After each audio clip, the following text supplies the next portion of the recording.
ಗೊತ್ತಿಲ್ಲ ನನಗೆ. ಎಲ್ಲ ಅವನು ಮಾಡಿದ್ದು ಗೊತ್ತಿಲ್ಲ. ಹೇಗಾಯ್ತು ಇದೆಲ್ಲ, ಹೇಗಾಯ್ತು ಇದೆಲ್ಲ? ಕನಸಾಗಿರ್ಬಾರ್ದ? ಆ ಕನಸಿನಿಂದ ಹೊರಗೆ ಬರಬಾರ್ದ ಅಂತ. ಯಾರೇ ವ್ಯಕ್ತಿ ತಪ್ಪು ಮಾಡಿದ್ರೆ ಶಿಕ್ಷೆ ಅನುಭವಿಸ್ಲೇಬೇಕು ರೀ. ನಾನಾದ್ರೂ ಅಷ್ಟೇ, ನೀವಾದ್ರೂ ಅಷ್ಟೇ. ಒಂದು ಇದು ಹೇಳ್ಕೊಳಕ್ಕೆ ನಾನು ಏನು ಅಂತಂದ್ರೆ, ಆ ಹುಡುಗನ ಸ್ವಭಾವ, ತಂದೆ ಸತ್ತಾಗ, ಅಕ್ಕನ ಮದುವೆ ಮಾಡಿದಾಗ ಎಲ್ಲ ಹೇಗೆ ಮಾಡ್ದ, ಹೇಗೆ ಎದುರಿಸಿದ ಆ ದಿನಗಳು. ಆಮೇಲೆ ಆತ ಫೀಲ್ಡಿಗೆ ಬಂದಾಗ ಆತನಿಗೆ ಯಾವ ರೀತಿ ಒಂದು ಮರ್ಯಾದೆ ಸಿಕ್ತು. ನಿಮ್ಮ ಮಗ ಈಗ ಕಷ್ಟದಲ್ಲಿದ್ದಾರೆ, ಏನು ಹೇಳ್ತೀರಿ ಅವರು? ಯಾಕಂದರೆ ನೀವು ಕೊಡ್ತಿದ್ರೆ ಹಿರಿಯರು, ಬಹುತೇಕ ಸುಜನ್ ಸಂಕೇಶ್ವರು ಮತ್ತು ದರ್ಶನ್ ಅವರು ತುಂಬ ಆತ್ಮೀಯರಾಗಿದ್ದರು, ಒಡನಾಟ, ಫ್ಯಾಮಿಲಿ ಒಡನಾಟ ಇದ್ದಂಥವ್ರು. ಏನು ಹೇಳ್ತೀರಾ ದರ್ಶನ್ ಅವ್ರ ಬಗ್ಗೆ? ನಾನು ಏನನ್ನು ಹೇಳಿ, ಒಂದು ತಾಯಿ ಕಷ್ಟಪಡ್ತಿರೋದು ನೋಡಿದ್ರೆ ತುಂಬಾ ಸಂಕಟ ಆಗುತ್ತೆ.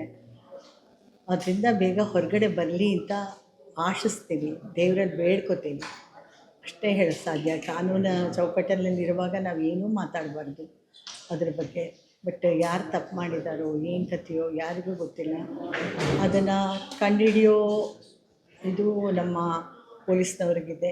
ಅವರು ಅದನ್ನು ಹೇಗೆ ತೀರ್ಮಾನ ಕೊಡ್ತಾರೋ ಅದರ ಮೇಲೆ ನಾವೆಲ್ಲನೂ ಅದನ್ನು ಶಿರಸಾವಹಿಸಿ ಸ್ವೀಕರಿಸಬೇಕು ಅಂತ ನನಗನ್ಸುತ್ತೆ. ಆದರೂ ನಮಗೂ ಹೊರಗಡೆ ಬರಲಿ ಅಂತ ಒಂದು ಆಶಯ ಅಂತೂ ಇದ್ದೇ ಇದೆ.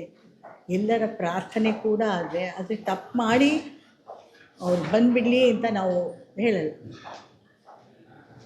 ಆ ತಪ್ಪು ಮಾಡಿದಾರೋ, ನಿಜವೋ ಇಲ್ವೋ, ಸುಳ್ಳೋ ಏನೂ ಗೊತ್ತಿಲ್ಲ, ನಮಗೆ ಗೊತ್ತಿಲ್ಲ. ನೀವೆಲ್ಲ ಹೇಳಿದ್ದನ್ನು, ನಿಮ್ಮ ಇದರಲ್ಲಿ ಬರೋದನ್ನು ನೋಡಿಕೊಂಡೇ ನಾವು ಹೀಗಾಗಿದೆಯಾ, ಹೀಗೆ ಮಾಡ್ತಾರಾ, ಹೀಗೆ ಮಾಡ್ತಾರ ಅಂತ. ನಾನು ಕಂಡಂತೆ ಆ ಮಗು ಆ ರೀತಿ ಇಲ್ಲ. ಇವಾಗ ನಮ್ಮ ಜೀನಿಯಸ್ ಮುಕ್ತ ಆ ವಯಸ್ಸಿನಿಂದನೂ ಆ ಮಗುನ ಅಂದರೆ 14 ವರ್ಷದಿಂದನೂ ನಾನು ನೋಡಿದ್ದೀನಿ. ಅದೊಂದು ಮುಕ್ತ ಸ್ವಭಾವದ ಹುಡುಗ ಆತ. ತುಂಬ ತಂದೆಗೆ ಹೆದರ್ಕೊಳ್ಳೋ, ಹಿರಿಯರಿಗೆ ತುಂಬ ಗೌರವ ಕೊಡ್ತಿದ್ದಂಥ ವ್ಯಕ್ತಿ. ಹೇಗೆ ಗೊತ್ತಿಲ್ಲ ನನಗೆ. ಎಲ್ಲ ಅವನು ಮಾಡಿದ್ದು ಗೊತ್ತಿಲ್ಲ. ಹೇಗಾಯ್ತು ಇದೆಲ್ಲ, ಹೇಗಾಯ್ತು ಇದೆಲ್ಲ? ಕನಸಾಗಿರ್ಬಾರ್ದ? ಆ ಕನಸಿನಿಂದ ಹೊರಗೆ ಬರಬಾರ್ದ ಅಂತ.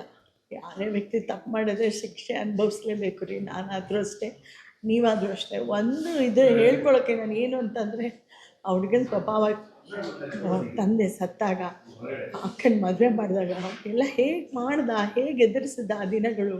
ಆಮೇಲೆ ಆತ ಫೀಲ್ಡಿಗೆ ಬಂದಾಗ ಆತನಿಗೆ ಯಾವ ರೀತಿ ಒಂದು ಮರ್ಯಾದೆ ಸಿಕ್ತು ಅದೆಲ್ಲ ಕಂಡಿದ್ದೀವಿ, ಕೇಳಿದ್ದೀವಿ.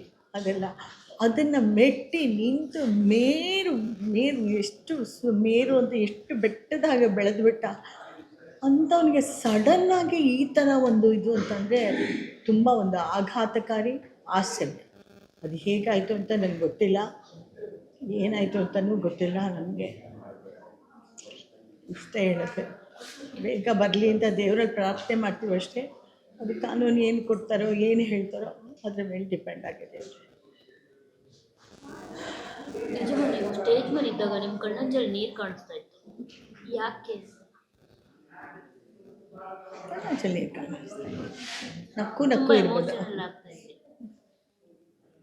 ಸಿನಿಮಾದ ಬಗ್ಗೆ ಪ್ರತಿಧ್ವನಿ ಯೂಟ್ಯೂಬ್ ಚಾನೆಲ್ ಸಬ್ಸ್ಕ್ರೈಬ್ ಮಾಡಿ, ಬೆಲ್ ಐಕಾನ್ ಕ್ಲಿಕ್ ಮಾಡಿ.